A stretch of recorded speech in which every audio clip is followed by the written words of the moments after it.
Hello, this is Mr. Stansbury. I'm going to take you through the 5B notes on presenting and interpreting data. Okay. At the end of this, you should be able to organize and display both categorical and discrete data. And then also you should be able to describe the distribution of data and find outliers. All right. So let's jump into what this all means. So first thing we want to take a look at is organizing categorical data. Okay, so a good way to organize categorical data is with a tally and frequency table. Okay, and that is this here, and this is actually from your book on page 112. Okay, so all right, so this is the example that they give of our frequency tally and frequency table. So these were supposedly 4 types of gas. I don't know what this is, like leaded replacement, LPG, I have no idea, diesel, and then unleaded. So they someone took a survey of all the people that came through, or at least up to 50 people it looks like, and what they did first is they just made a tally mark next to each one. So unleaded, unleaded, LPG, unleaded, diesel, lead republic, or whatever, lead replacement. So, and then excuse me, at the very end they went through and tallied these all, they counted up all these tallies here, and they came up with the frequency. So that means that there's 28 tally marks here, 12 tally marks here, 8 tally marks, and 2 tally marks. Okay, so this is called a tally and frequency table. All right, now another way, well, a way of actually displaying it in some kind of chart or graph, the categorical data, are these 4 things here. Okay, and again, all these graphs here are made from this tally and frequency table up here. So here's a vertical column graph, so, or usually known as a column graph. Here's a horizontal bar chart, pie chart, where each one is broken down into percents. Of course, the percent's not actually listed there, but it's made by percent.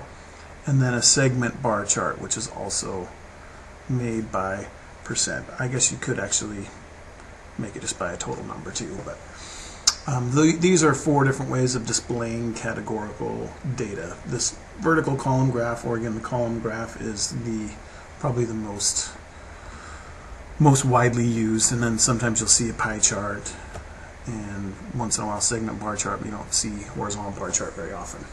Alright, so let's take a look at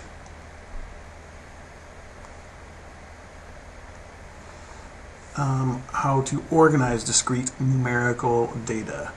So ways of organizing discrete numerical data is, again, you can still use a frequency table, right? The tally and frequency table like we just saw. You can also use a dot plot, right? So these two are related, so there's 2 3s, so there would be 2 dots, 1 for each 3.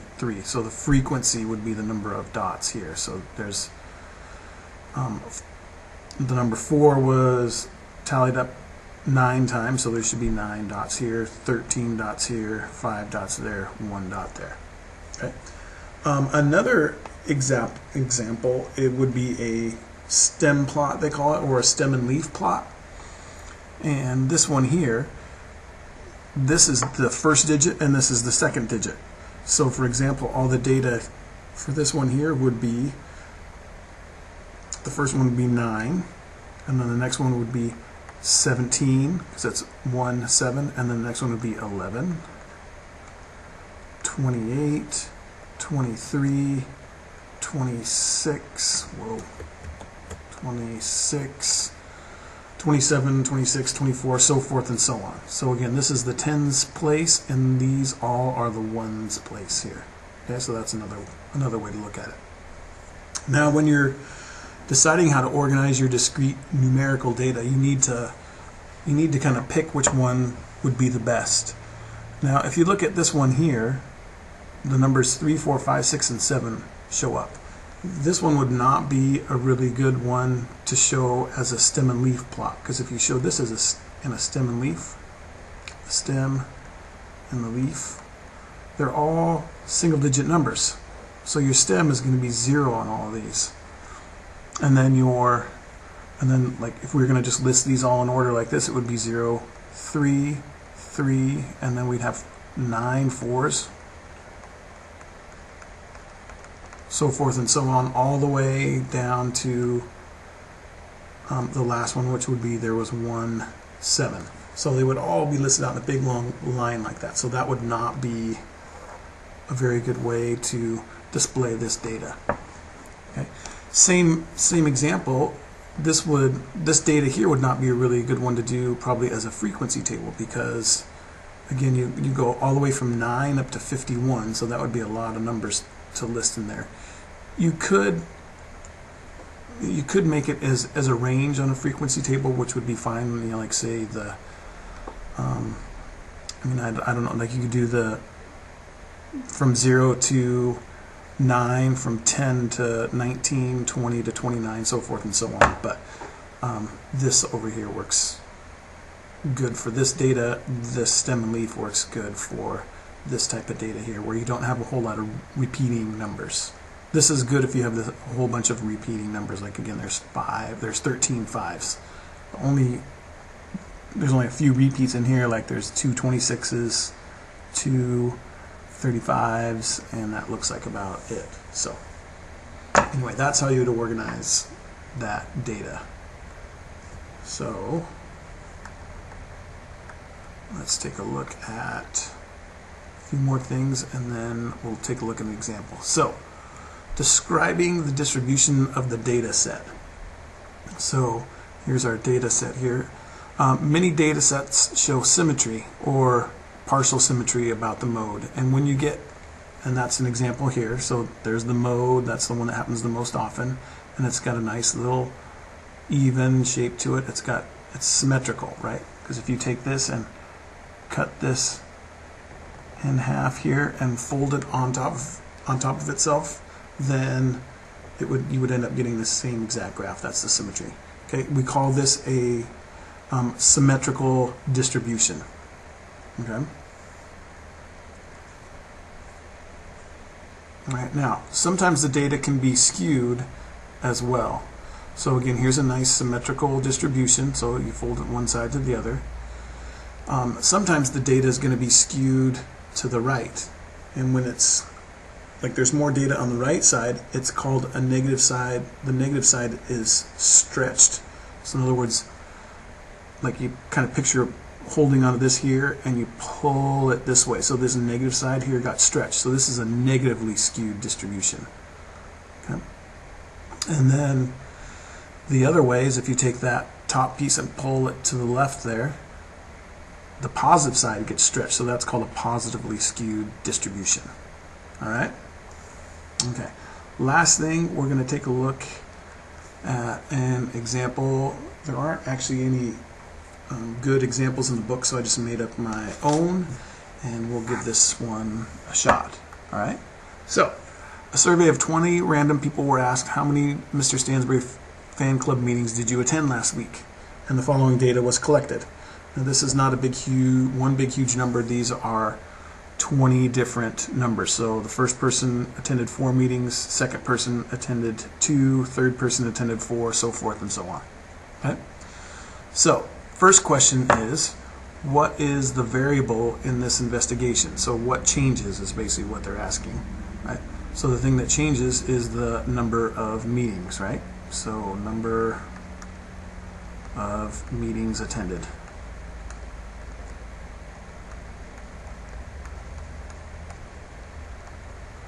And if we want to be super specific, number of meetings attended last week would be the variable, right? Is the data discrete or continuous? Again, 4 meetings, 2 meetings. I guess it's assumed that if you would show up to part of a meeting, it would be, you actually attended the meeting, but no one's giving, like 4.3 or anything like that. So it's either a meeting you attended or you didn't attend. So since it's countable, it's considered discrete. Okay. Next one here, construct a column graph to display the data. So that's, by looking at this here, you're going to want to, I'm going to organize this thing first, organize all this data, and then I'm going to display it. So I'm going to just do what they did. I'm just going to do a little tally. I'm just going to do the little tally marks, right? And then that will give me a frequency, and then I can, from that frequency, I can make my column graph. All right. So let's start with, let's see, it goes all the way from 0 up to 8. So we'll do 0, 1, 2, 3, 4, 5, 6, 7, and 8. All right. So as I tally them, I'm just going to cross them off to make sure that I get it all done. Right. So the 4. Let's see. Let's do this here. So 4 gets 1, 2. Oops. I don't put 2 there. I put a tally mark 4, 1, and then 4, and then I'm going to keep going here. Okay, so I went through and tallied all these up, and this is our tally. These are the amount here. So now I'm going to, with that, now we can do a frequency. So here's the tallies. And now we'll add those all up to get our frequency. Okay, so we get 1, 1, 2, 3, 6, 3, 2, 1, and 1. So now we can go through and make our column graph. Right, so again, we go from 0 to 8. So 0, 1, 2, 3, 4, 5, 6, 7, and 8. Now it's good along the side here to have your tally marks, not your tally marks, but your frequency. So again, we know that it goes up to the most that we have is 6. So we'll do 6, 5, 4, 3, 2, and 1. Okay, so 0 got 1, 1 had 1, 2 had 2, 3 had 3, 4 had 6, 5 had 3, 6 had 2, 7 had 1, and 8 had 1. So that's what our column graph would look like. Okay. Now, also with our column graph, you're going to want to be sure to give a heading for the graph, and then a scale, and then also label the axes. So here's our scale. So this we would want to draw, we would want to say this is the frequency, right? So, whoa, I have a hard time drawing sideways there. Let's try it this way. This is the frequency, and then this here is the meetings attended.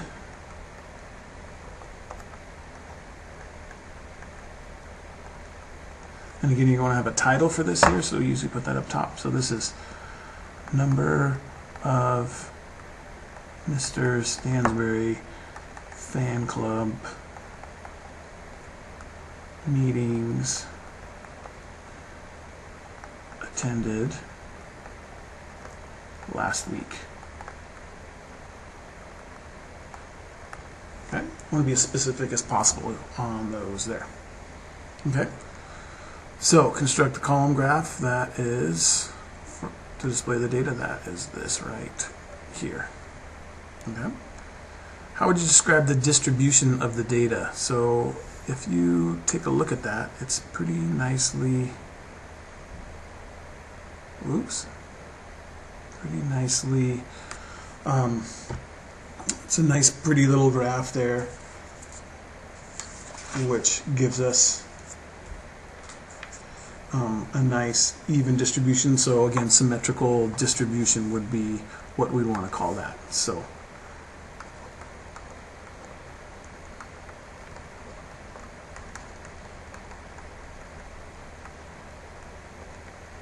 all right, and there's a couple more questions right down here.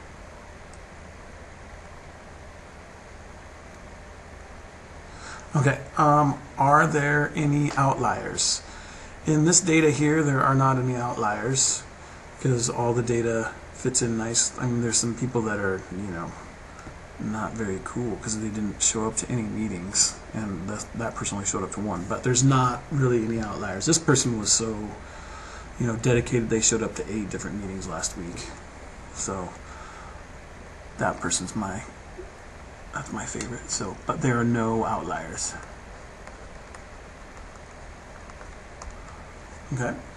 And then last thing is, what percent of those surveyed attended 5 or more meetings? So really there's that, we're trying to calculate a percent here. So we know that there were 20 people that attended the meetings, or there are 20 people surveyed, excuse me. And then what percent of those surveyed attended 5 or more? So I'm going to go over here to our frequency distribution. So here's 5 or more. So the people that showed up at 5, 6, 7, or 8. So that would be 3, 4, 5, 6, 7. So 7 out of 20 showed up to 5 or more meetings. Let's put that over here. So 7 out of 20 showed up to 5 or more meetings, which, if you divide that out, gives us 35% of the people attended 5 or more meetings. Okay? All right, that's all there is for this section. If you have questions, feel free to ask. Thanks.